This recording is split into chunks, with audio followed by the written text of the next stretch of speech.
estamos aqui de volta e vamos falar dos termos integrantes, os complementos verbais, o complemento nominal, agente da passiva. Vamos estudar o predicativo, o aposto, o vocativo. Seja bem-vindo à sua aula de termos da oração.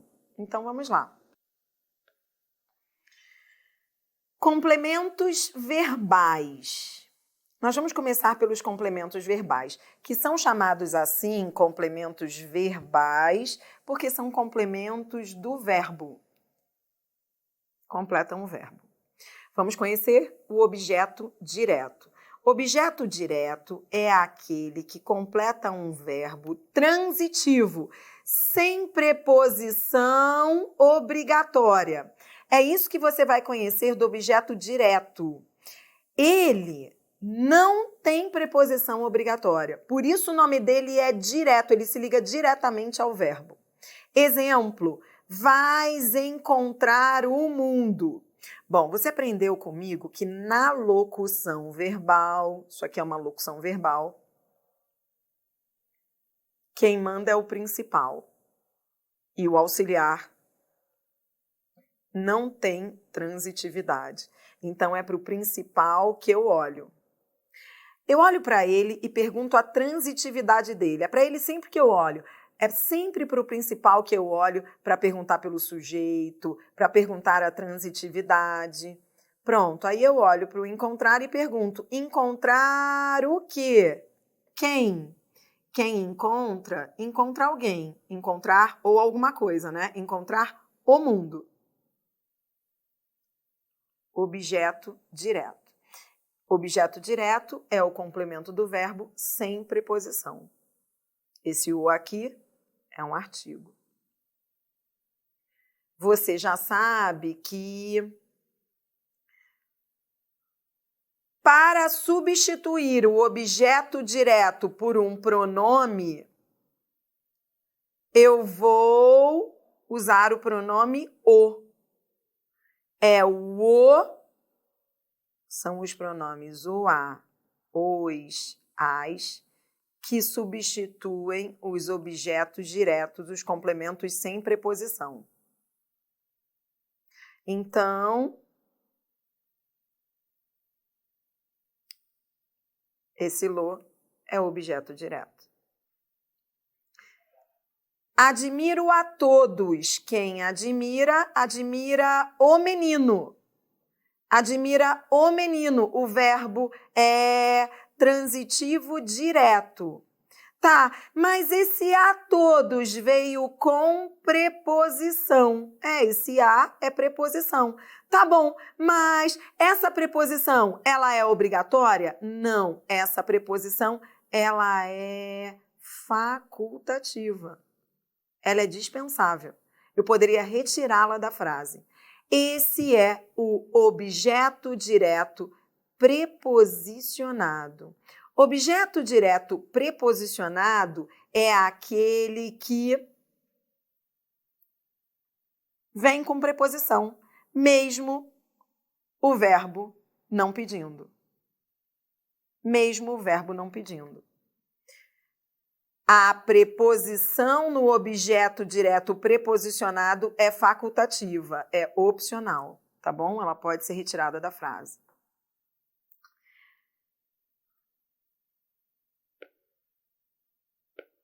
Mas, Adriana, o que vai diferenciar o objeto direto preposicionado do objeto indireto? Como é que eu vou saber se é direto preposicionado ou se é indireto? Ora, veja sempre a regência do verbo. É ver sempre a regência do verbo. Por exemplo, se eu digo, vamos ao mandamento, nosso primeiro mandamento, amar a Deus sobre todas as coisas. Ora, olho para essa expressão e vejo essa preposição. Esse a é preposição. E aí, é objeto direto preposicionado ou é objeto indireto? Olho para o verbo. Quem ama, ama o menino. Coloque sempre menino ao lado do verbo para ver se ele pede preposição. É um macete que te ajuda. Como eu estou dizendo o menino e não ao menino, é porque o verbo não pede preposição. O verbo é transitivo direto. Então, essa preposição apareceu, mas ela é facultativa. Ela pode ser retirada. Esse é o objeto direto preposicionado.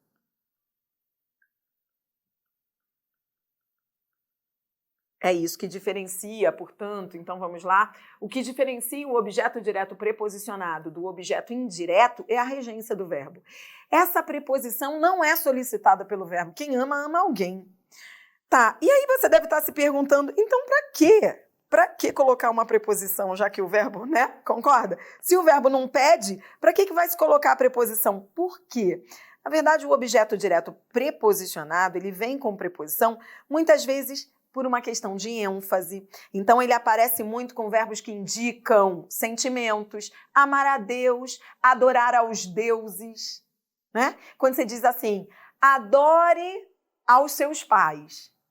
Quem adora, adora o menino. O verbo não pede preposição, ele é transitivo direto. Tá bom. Aos seus pais veio com preposição, mas o verbo não pede. É o objeto direto preposicionado. Tá bom? Eu posso dizer simplesmente amar, adorar os pais. Tá.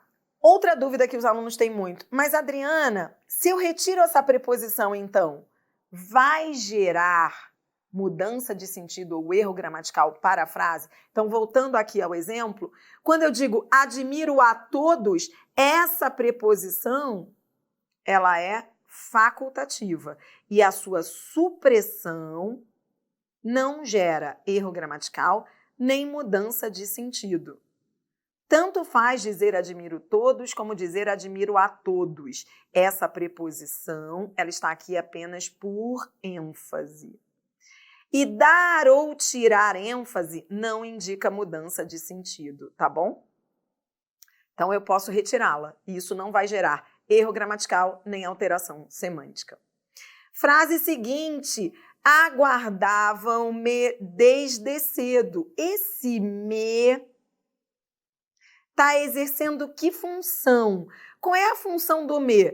Quem aguarda, aguarda. Para eu saber a função do termo que vem depois, eu olho para a regência do verbo. E aí, quem aguarda, aguarda o menino. Coloque menino ao lado do verbo. Quando você coloca o menino e não ao menino, você percebe que esse o é artigo. O verbo não pede preposição. Quem aguarda, aguarda o menino. O verbo é transitivo direto. Então, esse me é objeto direto. Tudo bem? Próximo. Objeto indireto. Objeto indireto é aquele que se chama assim indireto porque se liga indiretamente ao verbo. Ele vem sempre com preposição, obrigatoriamente preposicionado. Exemplo, ele só pensa na prova. Aqui, quem pensa, pensa em alguma coisa. Na prova, objeto indireto. Esse na é a contração da preposição em mais o artigo a. Então, existe uma preposição aí, objeto indireto. O objeto indireto pode vir com a preposição em, preposição de, em, de, a, para, entre. Não dá pra gente ficar dizendo assim, é só uma preposição com, qualquer preposição, tá bom? Ó, falou aos filhos. Aqui, quem fala, fala a alguém. Aos filhos, objeto indireto. Esse aos aqui, percebeu que ele tem uma preposição? É a contração da preposição a mais o artigo os. Na hora de substituir um objeto indireto por um pronome, eu vou usar o pronome lhes, né? Você aprendeu comigo lá na aula de pronomes pessoais que os pronomes lhe e lhes substituem objetos indiretos. Então, se eu tiver que trocar aos filhos por um pronome, falou-lhes. Esse lhes é objeto indireto. Na frase seguinte, Adriana, como é que eu vou saber se esse me é direto ou indireto? Como é que eu vou saber? Porque eu acabei de ver um exemplo em que o me era objeto direto. E aqui, como é que eu vou saber o que é esse me? Ora, você olha a regência do verbo. Quem desobedece, desobedece ao professor. Coloque um substantivo no masculino, menino, ao lado do verbo. Você vai ver que o verbo pede preposição. Então, esse me é objeto indireto. Você acabou de ver também, nessas frases, nesses exemplos, você está revendo um assunto que você começou a estudar comigo neste curso, lá na aula de pronomes pessoais. E agora você está crescendo nisso. E eu vou fazer um quadro resumitivo da sintaxe dos pronomes pessoais. Adriana, como assim sintaxe? Ora, você está estudando o que comigo agora? Análise sintática. Então, agora nós vamos juntar os pronomes pessoais que você estudou, os pronomes pessoais oblíquos átonos. É deles especificamente que eu quero falar. Você está estudando sintaxe e você vai juntar os dois assuntos. Você se lembra dos pronomes pessoais oblíquos átonos? Lembra? Os pronomes pessoais oblíquos átonos, eles se dividem em 3 grupos. Olhe para mim. Lembra os átonos? Porque existem os tônicos, mim, comigo, ti, contigo, e existem os átonos. Inclusive, você viu comigo lá na aula de colocação pronominal, lembra? Próclise, mesóclise e ênclise. São esses que caem em prova. Fique ligado neles. Os pronomes oblíquos átonos, ou auas, as, me, te, se, lhe, são comuns às questões que pedem a função sintática deles. Pegam lá um lhe e perguntam se o lhe é objeto indireto. Pega um me e pergunta, então é isso que você está começando a estudar comigo agora. Então, eu vou fazer um quadro básico, que depois aumenta um pouquinho lá na frente, mas esse é básico sobre sintaxe dos pronomes oblíquos átonos. As funções sintáticas que esses pronomes podem ter. Vamos lá. Os pronomes oblíquos átonos, eles se subdividem em 3 grupos. O primeiro grupo é o grupo daqueles que complementam, que substituem o que não tem preposição. São os pronomes o, a, os, as. Eles entram no lugar de complementos sem preposição. Então, em geral, eles são objetos diretos. Eu falo em geral porque depois eu vou aumentar um pouquinho lá na frente, quando estivermos resolvendo provas, mas aí é outra história. Isso que você tem que saber está aqui. O mais importante está aqui agora. Tá, o segundo grupo é o grupo do lhe e do lhes. Os pronomes lhe e lhes substituem complementos com preposição. Então, eles entram no lugar do objeto indireto. Você vai ver mais adiante que eles também podem ser complementos nominais, adjuntos adnominais, mas o mais importante é você saber que eles estão no lugar do que tem preposição. Porque até o complemento nominal você vai ver. Por que eles substituem complementos nominais? Porque o complemento nominal é com preposição. Por que eles podem substituir adjuntos adnominais? Porque o adjunto adnominal, ele é um termo que indica posse. Lá você vai ver. E que quando ele é substituído por um pronome, ele é substituído pelo lhe. Então, o mais importante aqui é você entender que o lhe e o lhes sempre substituem o que tem preposição. E o a, os, as, o que não tem preposição. E o terceiro grupo, que eu gosto de chamar didaticamente de coringa, é o grupo dos coringas. Aliás, coringa é uma palavra que engraçada, pode ser com o ou com u, tá? Você pode dizer coringas ou coringas. Eu gosto de falar coringas.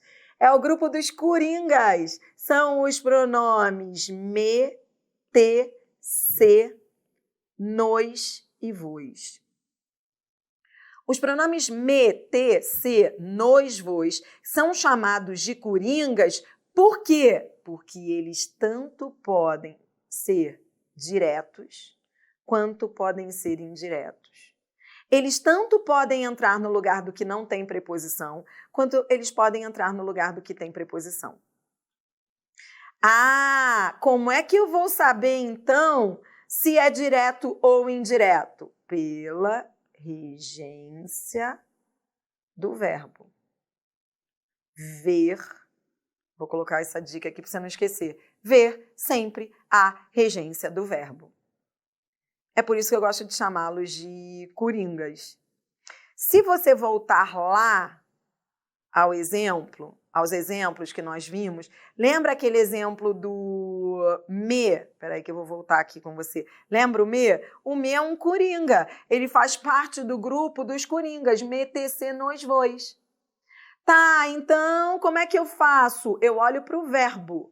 Para eu saber se ele é objeto direto ou indireto, olhe para mim. O que você não pode fazer na prova? Não pode ficar trocando me por a mim. Você já fez isso uma vez? Alguma vez? Ficar trocando me por a mim para saber o que ele é na frase, se ele é direto ou indireto? Não faça. Não é trocando me por a mim que você vai saber a função dele. Porque se você trocar o me por a mim, você vai sempre achar que ele é indireto. Porque você está trocando o me por a mim com preposição. E não é verdade, nesse exemplo aí ele é direto.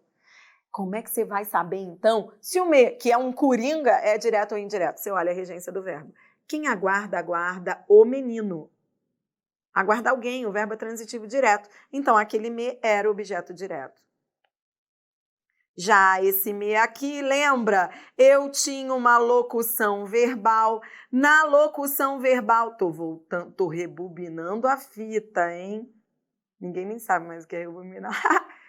Que papo é esse, rebobinando a fita? Ó, tô voltando, ó. Isso aqui é uma locução verbal, tô voltando tudo que eu falei que é para você fixar. Isso aqui é um verbo auxiliar.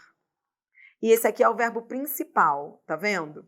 Eu olho sempre para o principal, ele que manda, o auxiliar obedece, o principal manda. Olho para ele e vejo a transitividade. Tá, beleza, olhei. Quem desobedece, desobedece ao menino. Tá, então esse me que está ligado a um transitivo indireto, esse me é objeto indireto. Entendeu o raciocínio? Pegou? Foi? Pronto, então ó, fechei com você agora sintaxe dos pronomes pessoais oblíquos átonos. Agora vamos aumentar seus conhecimentos. Complemento nominal. Complemento nominal é aquele que completa um nome. Como assim completa um nome? Complemento nominal completa nome. E nome é tudo que não é verbo. Nome pode ser substantivo, adjetivo ou advérbio. Complemento nominal é aquele que completa um nome. Substantivo, adjetivo ou advérbio. Vem sempre com preposição. Exemplo, colocação de cartazes. De cartazes está completando colocação. Colocação é o quê? Colocação é substantivo. Tá, completa substantivo e vem com preposição, complemento nominal. Então, complemento nominal pode completar substantivo, pode completar, veja o segundo exemplo. A decisão foi favorável aos alunos. Aos alunos está se referindo a favorável. Favorável é o quê? Favorável é adjetivo. Completa adjetivo e vem com preposição, complemento nominal. Complemento nominal pode completar substantivo, adjetivo. Agora vamos ao terceiro exemplo. O deputado discursou favoravelmente ao projeto. Ao projeto está completando favoravelmente. Favoravelmente é o quê? Favoravelmente é advérbio. Completa advérbio e vem com preposição, complemento nominal. Complemento nominal, então, é o complemento do nome. Nome é o que não é verbo. Tá entendendo? Você tinha estudado comigo os complementos verbais, os complementos do verbo, o direto e o indireto. Agora você está estudando o complemento do nome, que é o complemento nominal, que é aquele que completa substantivo, adjetivo e advérbio. Tudo bem? Por fim, o agente da passiva. Quem é o agente da passiva? O agente da passiva, o nome já diz, é aquele que age na voz passiva, é aquele que exerce a ação na voz passiva. Mais adiante, então olha só, mais adiante você vai estudar, mas é o próximo assunto. Você vai estudar vozes verbais. E você vai estudar isso aí a fundo comigo. Você vai conhecer a voz passiva analítica. Mas por hora, eu quero que você anote aí para não se enrolar. A voz passiva analítica, que é aquela estrutura em que aparece o agente da passiva, ela vem normalmente assim, ó, ser, normalmente é o verbo ser, podem ser os verbos estar ou ficar, mas normalmente é o verbo ser, mais particípio. Então, quando você tiver o verbo ser seguido de particípio e tiver também um sujeito paciente, um sujeito que sofre a ação, pronto, você estará diante da voz passiva analítica. E por que você está falando isso, Adriana? Porque o agente da passiva é aquele que exerce a ação na voz passiva analítica. Exemplo, ela está sendo conquistada por mim. Olha aqui, eu tenho, que tipo de estrutura? Eu tenho o verbo ser mais particípio. E eu tenho um sujeito que sofre a ação, um sujeito paciente. Então, eu tenho sujeito paciente, verbo ser mais particípio, voz passiva analítica. Tudo bem? E esse aqui quem é? Por mim. Por mim é o elemento que exerce a ação de conquistar. É o agente da passiva. O agente da passiva normalmente vem com a preposição por, mas anote aí, ele também pode vir com a preposição de. Vou te dar mais um exemplo. Se eu digo assim, ele foi cercado de curiosos. Ora, nesse exemplo, o raciocínio é o mesmo. Veja, eu tenho aqui uma locução verbal, verbo ser mais particípio. Eu tenho um sujeito que sofre a ação, sujeito paciente, tá? E esse elemento que exerce a ação nessa voz passiva é o agente da passiva, que pode também vir com a preposição de. Nesse caso, a preposição de vai ter o sentido de por. É só você substituir essa preposição de por curiosos. Tranquilo? Então, vamos lá. Você está estudando termos da oração, análise sintática. Você aprendeu objeto direto, objeto indireto, complemento nominal e o agente da passiva.